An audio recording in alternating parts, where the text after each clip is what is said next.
mass media research. First of all, what is research? Concept क्या है research का, ठीक है। और उसके साथ साथ हम ये देखेंगे development of mass media research and scientific method. फिर हम बात करेंगे करेक्टरिस्टिक ऑफ साइंटिफिक मेथड। फिर हम बात करेंगे रिसर्च के प्रोसीजर्स की, जो कि, और उसके बाद हम बात करेंगे 2 सेक्टर ऑफ रिसर्च, एक एकेडमिक और एक हम प्राइवेट की बात करेंगे। दोबारा से बता देती हूँ हमने देखना क्या क्या है, आज का लेक्चर किस पे बेस करता है। First is what is research, concept क्या है रिसर्च का। फिर मेरे जो है वो हम लोग डिस्कस करेंगे कि डेवलपमेंटल स्टेजेस क्या थे रिसर्च के, हिस्ट्री क्या थी। फिर हम देखेंगे कि मीडिया रिसर्च और साइंटिफिक मेथड क्या है, और अगर मेथड को डिस्कस करेंगे तो हम उसके रिसर्च के प्रोसीजर को देखेंगे, और उसके बाद हम 2 सेक्टर को डिफाइन करेंगे, जो एकेडमिक है और उसके साथ साथ प्राइवेट सेक्टर रिसर्च है। First of all we move towards the key points. One is research, development of mass media research, scientific method of research, characteristic of scientific method, difference between public and private sector research. ये तमाम चीज़ें जो हैं वो आज के session में हम लोग देखेंगे, ठीक है।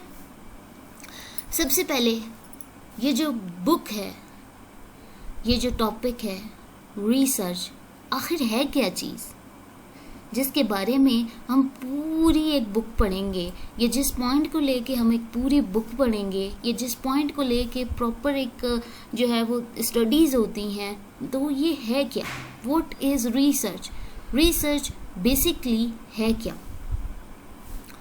Research is formed by 2 words, namely, इसको ब्रोकन डाउन कर दें। आप क्या करें कि री को अलग कर दें, सर्च को अलग कर दें। वर्ड क्या है, वर्ड को समझने की कोशिश करते हैं पहले। Research is formed by 2 words, ठीक है, 2 वर्ड्स हैं, री अलग कर दें, सर्च अलग कर दें। So it's 2 words. One is prefix री, री का मतलब क्या होता है? दोबारा। री मीन दोबारा, do it again. And the noun search meaning investigate or to look for, search करते हैं, तलाश करते हैं, ढूंढ रहे होते हैं। तो रिसर्च क्या है हमारे पास? सिस्टमैटिक प्रोसेस है कि अब हम इन दोनों को चीज़ों को जोड़ देते हैं। फर्स्ट हमने कहा कि डू इट अगेन, दोबारा करना है, इन्वेस्टिगेट और लुक फॉर, यानी पहले से कोई चीज़ हुई है, हमने क्या करना है, उसको दोबारा देखना है। डेफिनेशन की तरफ जाते हैं तो definition of research is a systematic process. Research क्या है? एक सिस्टमैटिक प्रोसेस है, यानी वैसे ही चलते चलते हमने कोई लाइन बोल के नहीं चलेंगे, हमने चलते चलते कोई जो है वो काम एकदम से नहीं करके, एक प्रॉपर सिस्टमैटिक वे है, एक सिस्टम के थ्रू चलने वाला प्रोसेस है। क्रिटिकल इंक्वायरी है किसी चीज़ की, लेकिन वो क्रिटिकल इंक्वायरी जब हम किसी चीज़ की करते हैं तो it's mean we follow some steps. It's mean जब हम फॉलो करेंगे स्टेप्स को तो हम सिस्टमैटिक वे में काम कर रहे होंगे। पहले ए जो है वो टास्क किया, फिर बी टास्क किया, फिर सी टास्क किया, फिर कंटिन्यूटी, सिस्टमैटिक वे, चीज़ों के बारे में जानने का सिस्टमैटिक वे जो है वो हमारे पास रिसर्च है। So it is a systematic process of critical inquiry leading to valid proposition and conclusion that are common to others. उसको हम ये भी देख सकते हैं कि research can be defined as studious inquiry, examination, especially investigation, experimentation. aimed क्या होता है कि हमने उन interpretation of facts को discover करना है किसी चीज़ को। अगर पहले से वो मौजूद है, हमने उनकी रिवीजन करनी है। पहले से मौजूद थ्योरीज, लॉज हैं, तो हमने उनकी रिवीजन करनी है, उस चीज़ को दोबारा से ढूंढना है, देखना है, नया नज़रिया देखना है उसके अंदर। Research again and again and again होती रहती है, ठीक है, बट क्या है कि सिस्टमैटिक वे है। और इसके अंदर क्या हमने फॉलो करना होता है? Certain structural process. Structural process मतलब एक प्रॉपर फ्रेमवर्क को लेके चलने वाला प्रोसेस। तो ये हमारे पास क्या है? रिसर्च है, ठीक है। First, we describe what is research, and then we move towards mass media and research. So, what is mass media? The term mass media refers to any form of the communication that simultaneously reaches a large number of people, including but not limited to radio, television, newspaper, magazine, billboards, film, recordings, books, and internet. It's mean कि any media, any form of communication जो कि क्या कर रही है, large number of the peoples तक जा रही है with any media, any medium, ठीक है। तो ये लिमिटेड नहीं है कि रेडियो तक है, टेलीविज़न तक है, न्यूज़पेपर तक है, मैगज़ीन तक है, बिलबोर्ड्स तक है, या फिल्म हमें चाहिए तो ही मीडिया है, रिकॉर्डिंग है, बुक्स हैं। It's a kind of media, it's a type of media.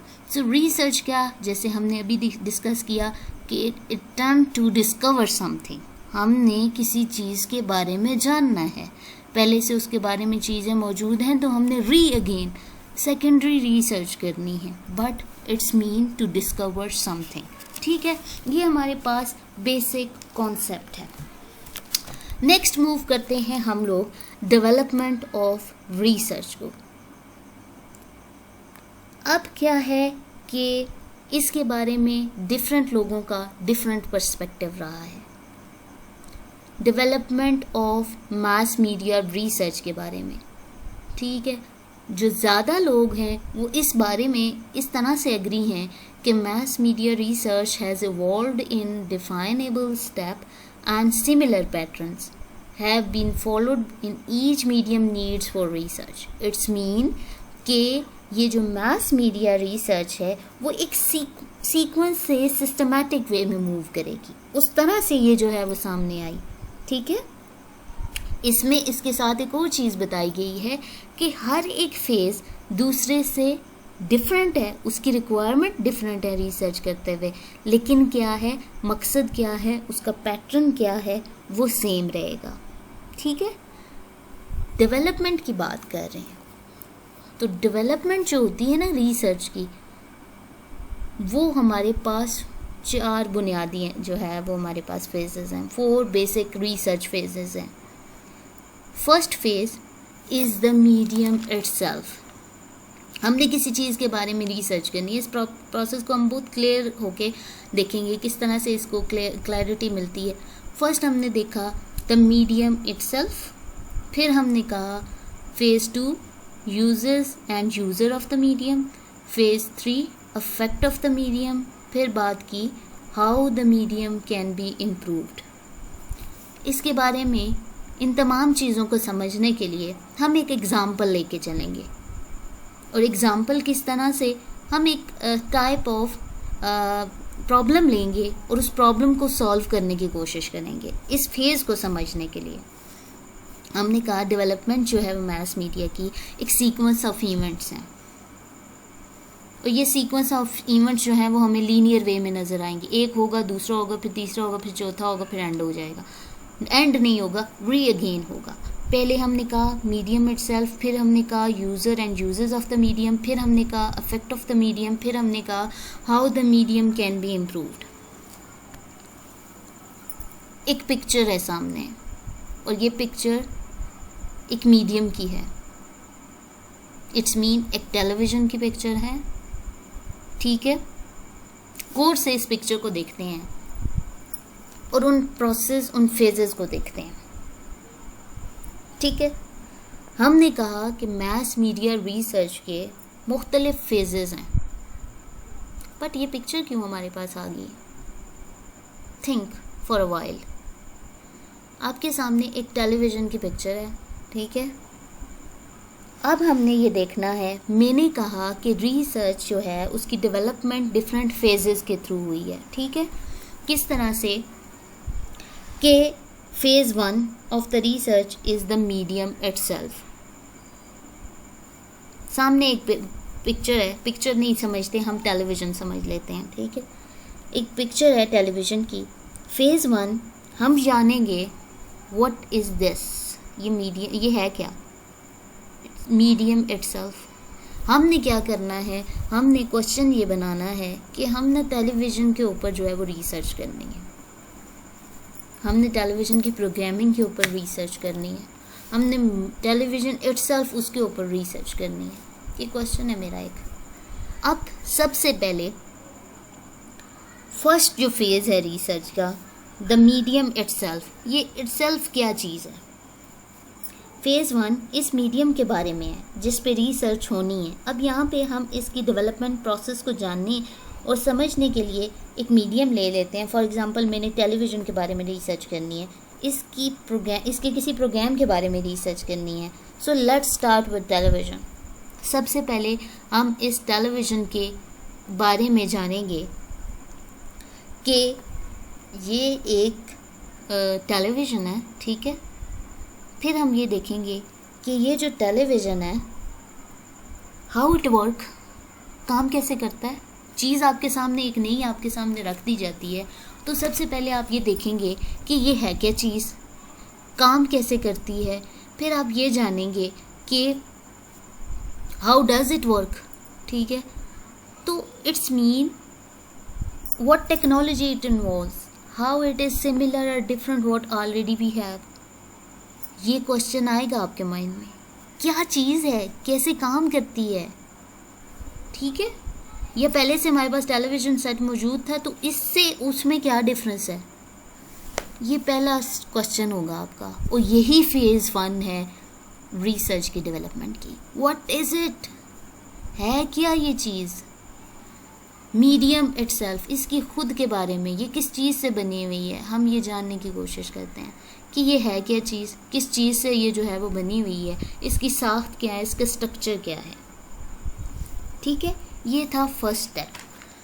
अब हम बात करते हैं इसके, यानी मीडियम के बारे में मैंने जान लिया, ये टेलीविज़न है, ये ऐसे काम करता है, ऐसे चलता है, ऐसे ये वर्क करेगा, इस पे इतने बजे ये प्रोग्राम आएगा, ये सब कुछ जान लिया, ये टेलीविज़न है, ठीक है। यहाँ तक समझ आ गई। अब हम बात करते हैं सेकंड फेज़ की। सेकंड फेज़ की हमने बात करनी है, तो यहाँ हम देखेंगे कि users end user of the medium क्या है। यानी एक बन टेलीविज़न था, उसकी साख्त हमने देखी, ठीक है, उसके बारे में जाना। फेज़ 2 पे आके हम इसके यूजर्स पे जाएंगे। इसको इस्तेमाल किस लिए किया जा सकता है, एंटरटेनमेंट के लिए, एजुकेशन के लिए, इंफॉर्मेशन के लिए, टाइम पास करने के लिए। Do they use it for info only, to save time, to entertainment.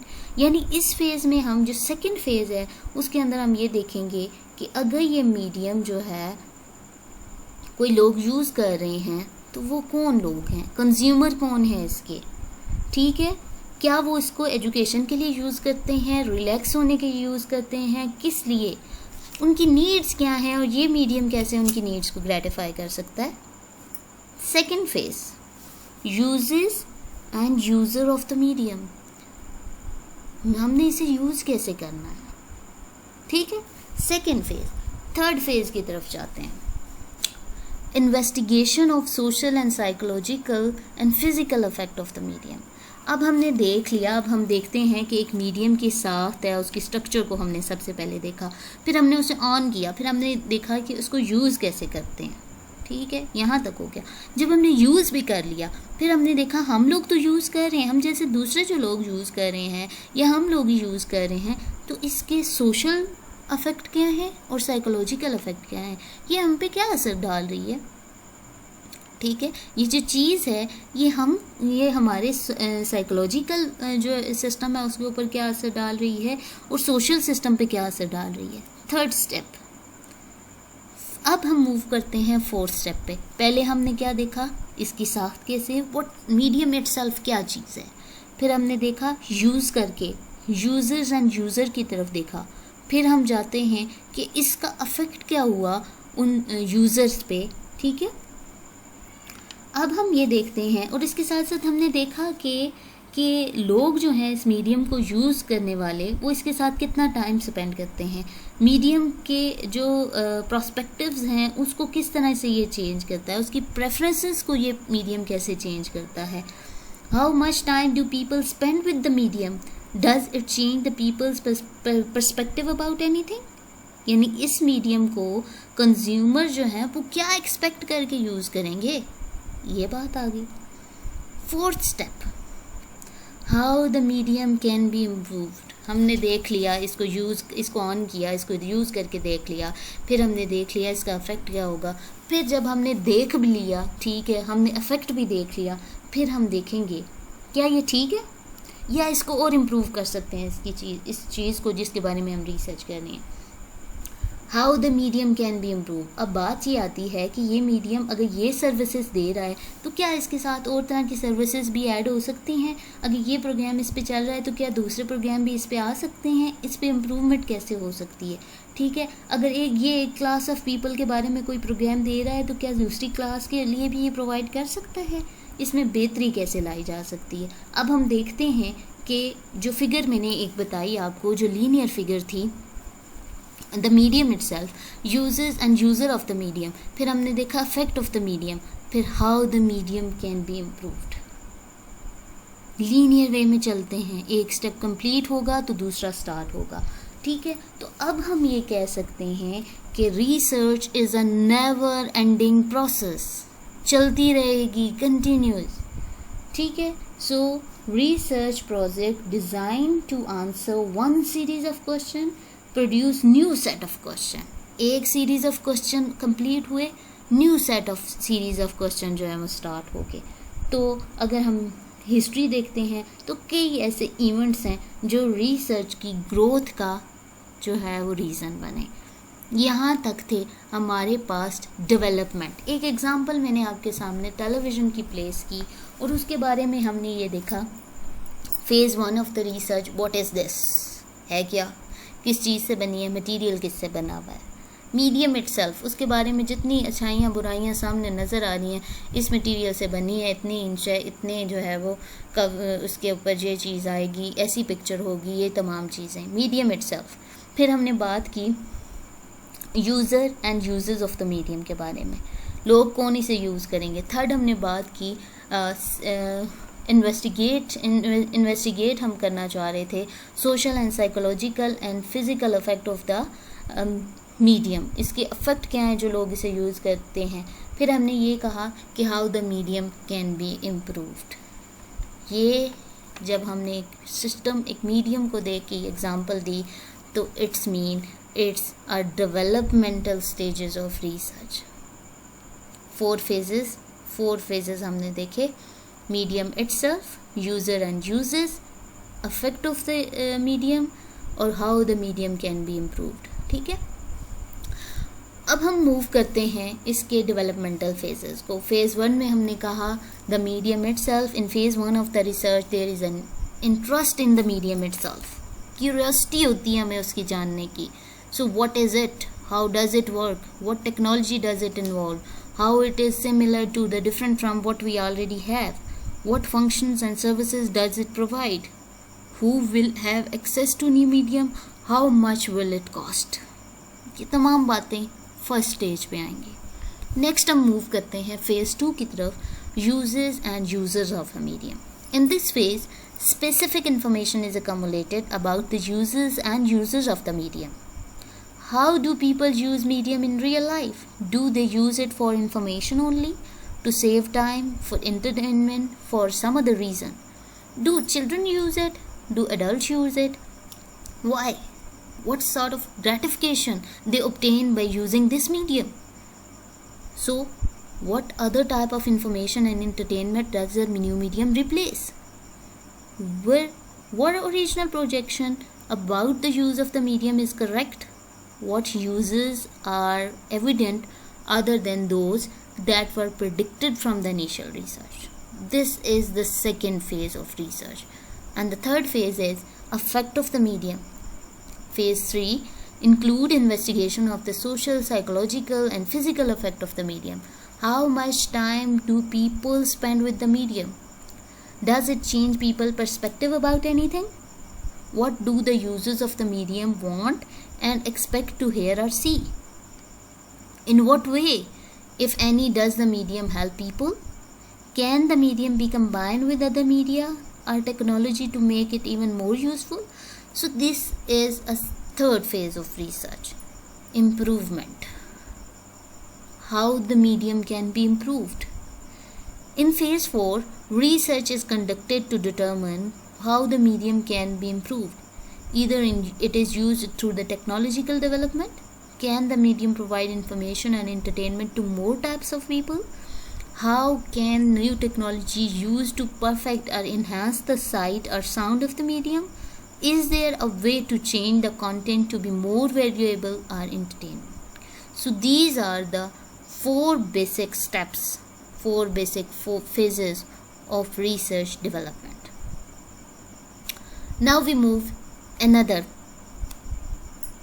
topic, scientific method of research. हमने बात की कि रिसर्च कैसे स्टार्ट हुई, ठीक है, तो हमने कहा कि एक प्रॉपर क्वेश्चन होता है रिसर्च का और उससे जो है वो हम उस चीज़ के बारे में जानने की कोशिश करते हैं, ठीक है, यानी रिसर्च क्वेश्चन से जो है वो रिसर्च स्टार्ट होती है. सो मैस मीडिया रिसर्च की अगर हम बात करें तो mess media and research and the scientific method, Kellinger in 1980 defined the scientific research as a systematic, controlled, empirical, critical investigation of hypothetical proposition about the presumed relation among observed phenomena. यानी अब बात ये start हुई कि research हम किसी चीज़ के बारे में करना चाहते हैं तो क्या हमारे पास उस रिसर्च को करने के लिए कोई इनिशियल स्टेज है, इनिशियल पॉइंट है? जी बिल्कुल. और वो इनिशियल पॉइंट क्या होता है? Research question. फॉर एग्जाम्पल हम टेलीविज़न की एग्जाम्पल लेके चल रहे थे तो उसी को आगे लेके चलती हूँ मैं. फॉर एग्जाम्पल एक क्वेश्चन है, why do viewers select one television programme over another? It's mean कि व्यूअर्स जो हैं वो टेलीविज़न का यही वाला प्रोग्राम क्यों देखते हैं, दूसरा क्यों नहीं देखते?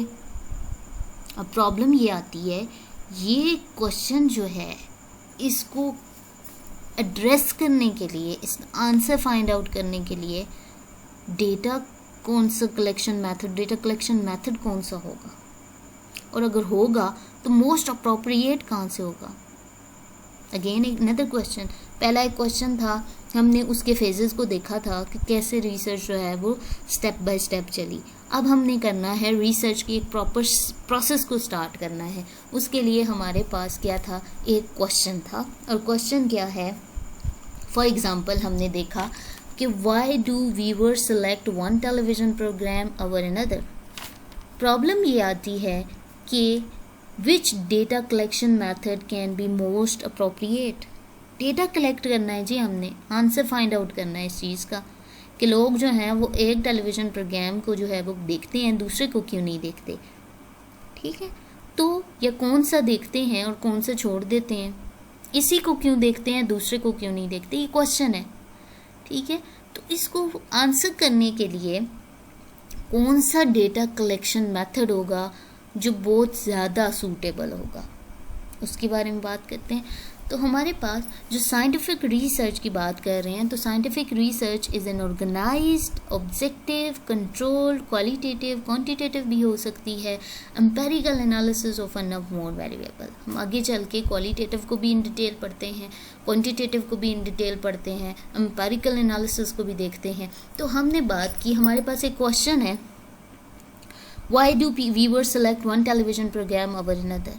प्रॉब्लम ये है कि which data collection method can be most appropriate to answer this question.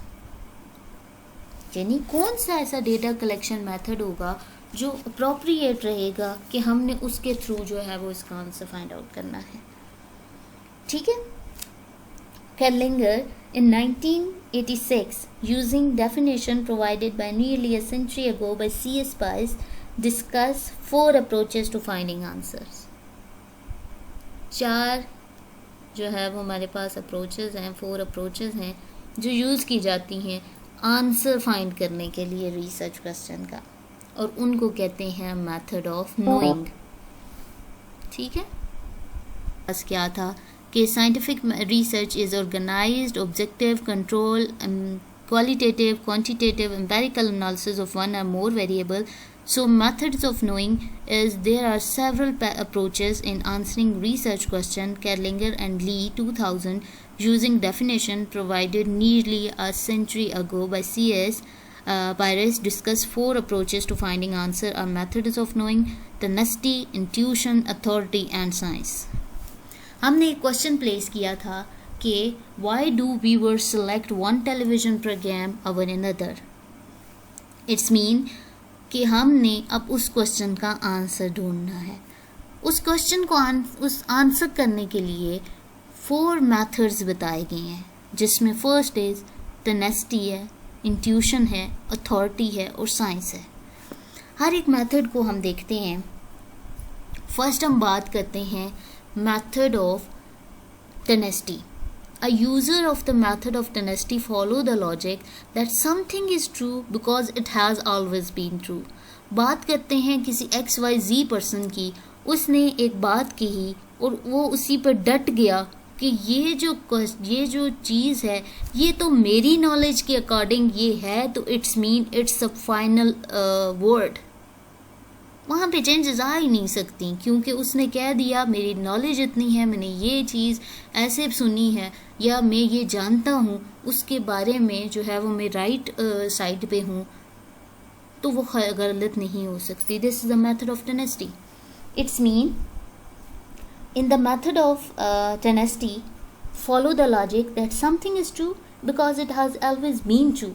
An example is a store owner who says, I don't advertise because my parents didn't believe in advertising.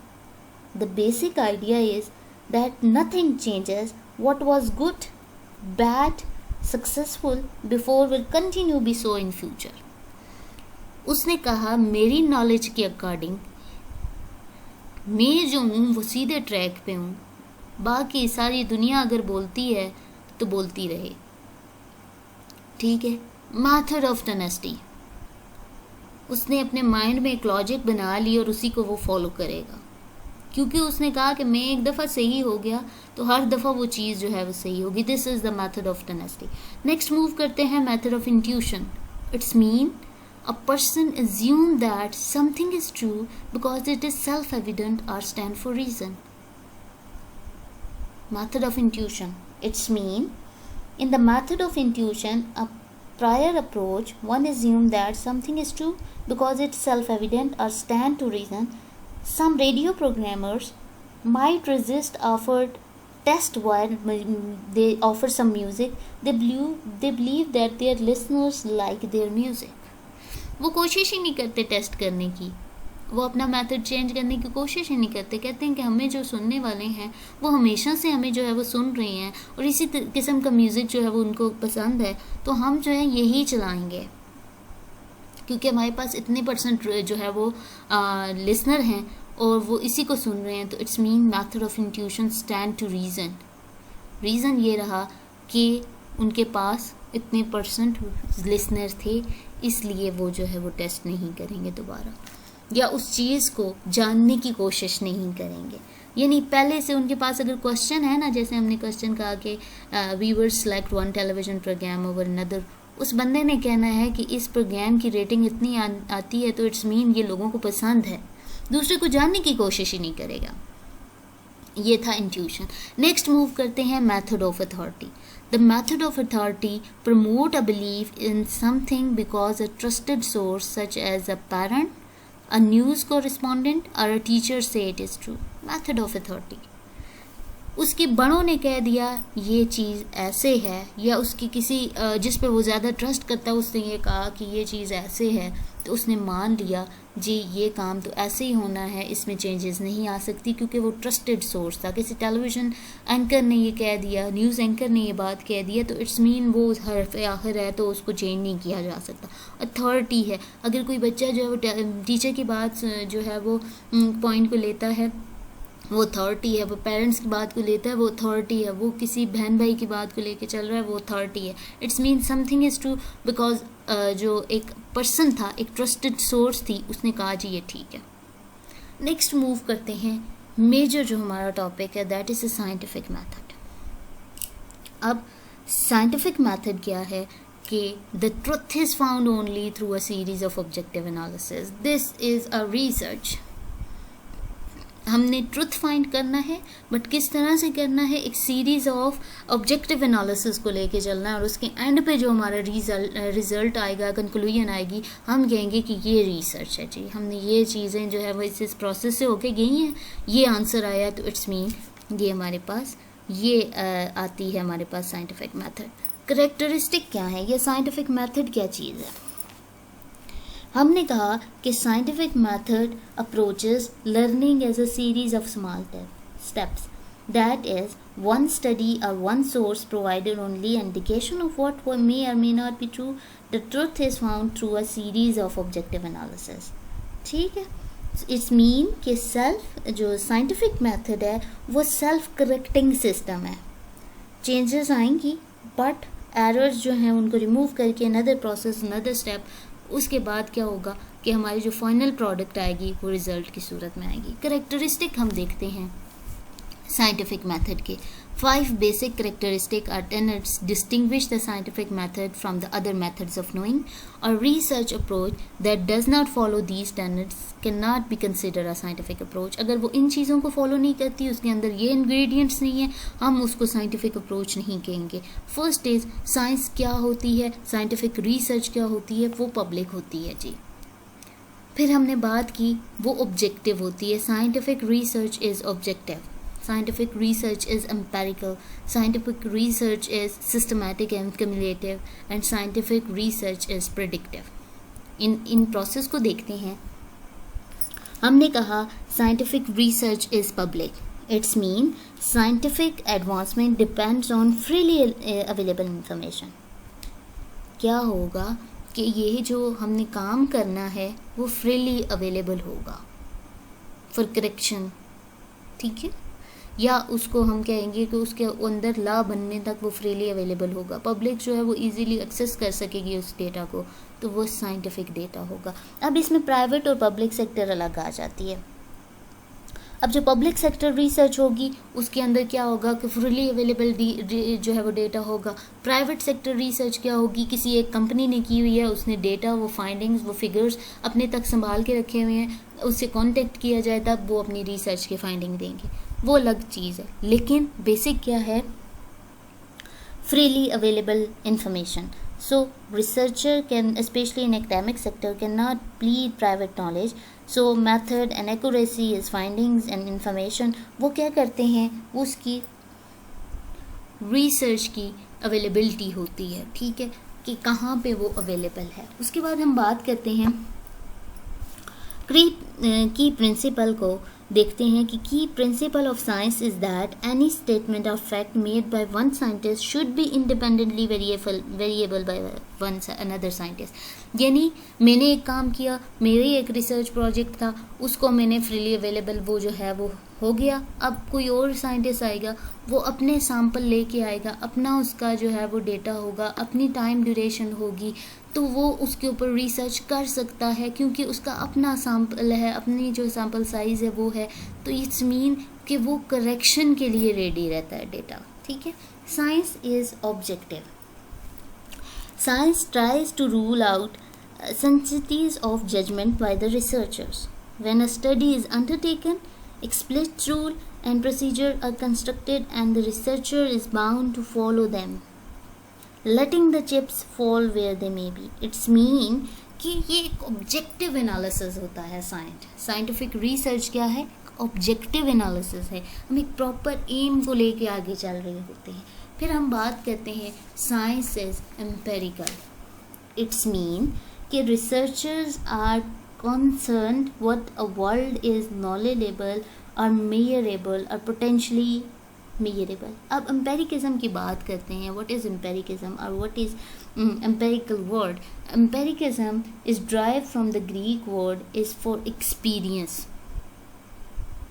They must be able to perceive and classify what they study and to reject metaphysical and non-sensational explanation of events. It's mean कि ये जो है हमारे पास, हम कहते हैं कि ये चीज़ साइंस के लिए जो है वो अगेन एंड अगेन उसको रीशेप करने के लिए, उस डेटा को दोबारा से एनालाइज करने के लिए अवेलेबल है।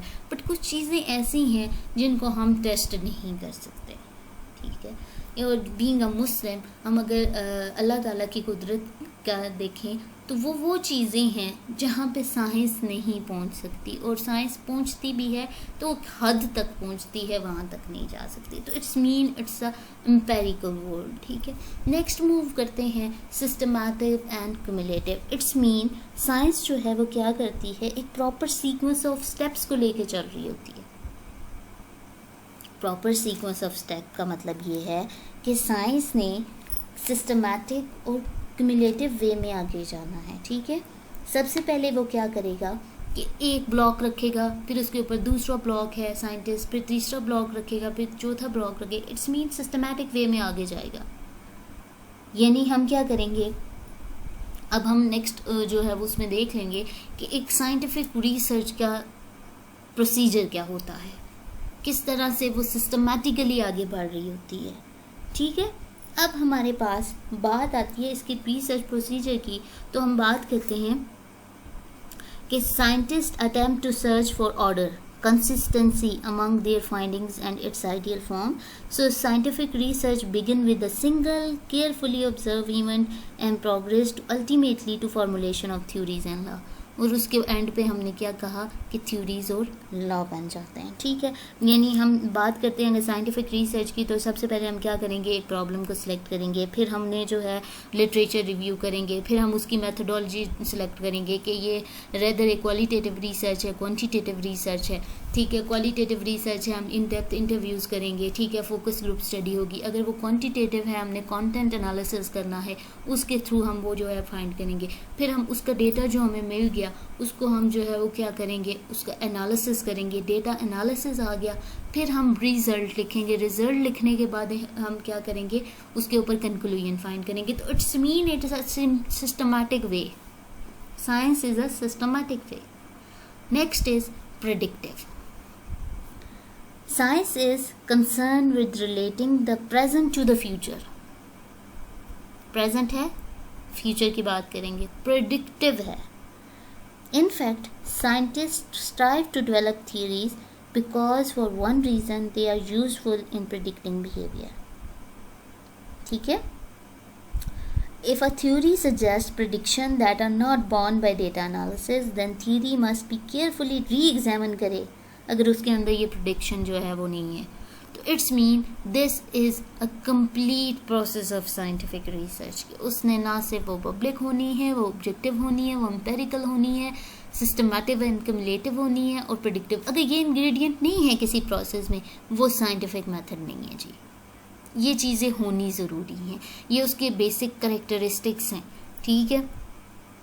Scientific research is public. Advance in science require freely available information. Researchers, especially in the academic sector, cannot plead private knowledge, methods, or data in arguing for the accuracy of their findings. Scientific research information must be freely communicated from one region to another. Next हमने बात की scientific research is objective. Science tries to rule out eccentricities of judgment by researchers when a study is conducted, explain rule procedures and they develop to follow them. It's mean कि हम लोगों ने एक objective को follow करना होता है, ठीक है.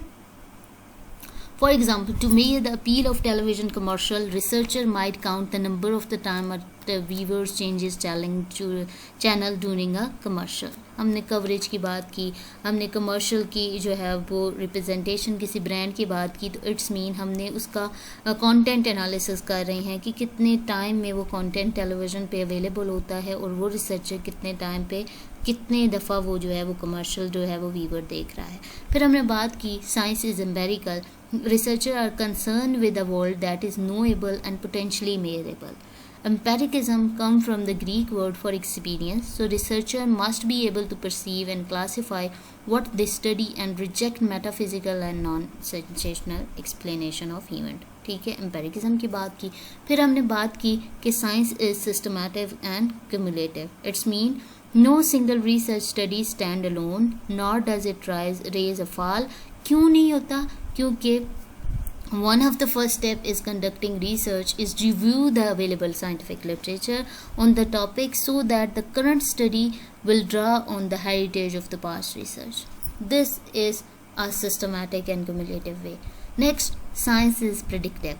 It's linked with the future, present linked with the future. So science is concerned with relating the present to future. In fact, scientists strive to develop theories because among other reasons they are useful in predicting behavior. A theory, advocacy, ability किस पे वो होती है, data analysis पे, ठीक है। उसको जब री एग्जामिन किया जाए तो वो उसके डेटा के अंदर इतनी रिलायबिलिटी हो, वो सेम रिजल्ट दे रही है, तो हम क्या करेंगे, उसके ऊपर एक प्रॉपर लॉ बना देंगे। नेक्स्ट मूव करते हैं। जैसे हमने स्टार्ट में बात की, 2 sectors of research. One is basic, another one is applied. First is basic research. One is public sector, that is. Another one is private sector. Public sector is basic. Scholars from college, universities conduct public sector research. ठीक है, लोगों के पास available होगी, उसको reshape किया जा सकता है. So generally this research has a theoretical and scholarly approach, that is the results are intended to help explain the mass media and their effect on individuals. Applied research market के अंदर जो available है, जो non governmental companies are there research consultant कर रही हैं, conduct private sector research and it is generally applied research. So that is the results are intended to facilitate decision making. एक दफ़ा फिर हम जो है वो दोबारा से अपने टॉपिक को, की पॉइंट्स को जो है वो देखते हैं। हमने बात की मास मीडिया रिसर्च की, हमने की पॉइंट्स को देखा। First is research, development of mass media research की बात की, scientific method of research, characteristic of scientific method, difference between public and private sector of research, mass media research, an attempt to discover something is research. फिर हमने बात की इसके phases की, 4 phases जो हमने डिस्कस किए, the medium itself, uses and uses of the medium, affect of the medium, how the medium can be improved. हमने एक टेलीविज़न सेट को लिया, टेलीविज़न को मीडियम के तौर पे लिया और उसके अंदर जो है वो डेवलपमेंटल स्टेजेस देखे, the medium itself, uses end user of the medium, affect of the medium, how the medium can be improved. Next हमने मूव किया साइंटिफिक मेथड ऑफ रिसर्च और उसके अंदर हमने क्वेश्चन बिल्ड किया और उस क्वेश्चन को लेके हमने ये जानने की कोशिश की कि which data collection method can be most appropriate. Method knowing, उनको कहा हमने कि वो मेथड ऑफ नोइंग है, जानने के तरीके हैं, जिसमें हमने देखा method of tenacity, method of intuition, method of authority and then scientific method. फिर हमने साइंटिफिक मेथड को इन डिटेल स्टडी किया कि साइंटिफिक रिसर्च पब्लिक होती है, ऑब्जेक्टिव बेस होती है, एम्पेरिकल होती है, सिस्टमैटिक एंड क्यूमुलेटिव होती है और प्रेडिक्टिव होती है। ठीक है, scientific research is public, scientific research is objective, is empirical, it's cumulative, it's predictive, and then difference between public and private. Public sector research is a basic research. जो कौन लोग करेंगे, जो आप हम जो कर रहे होते हैं, this is a basic research. ठीक है, स्कॉलर्स, ठीक है, रिसर्चर्स जो कर रहे होते हैं, स्कॉलर्स फ्रॉम कॉलेज, यूनिवर्सिटीज़, ठीक है, ये public sector research. Applied marketing research है, नॉन गवर्नमेंटल कंपनीज कर रही हैं ये research. So this is all about the research basics. Thank you so much.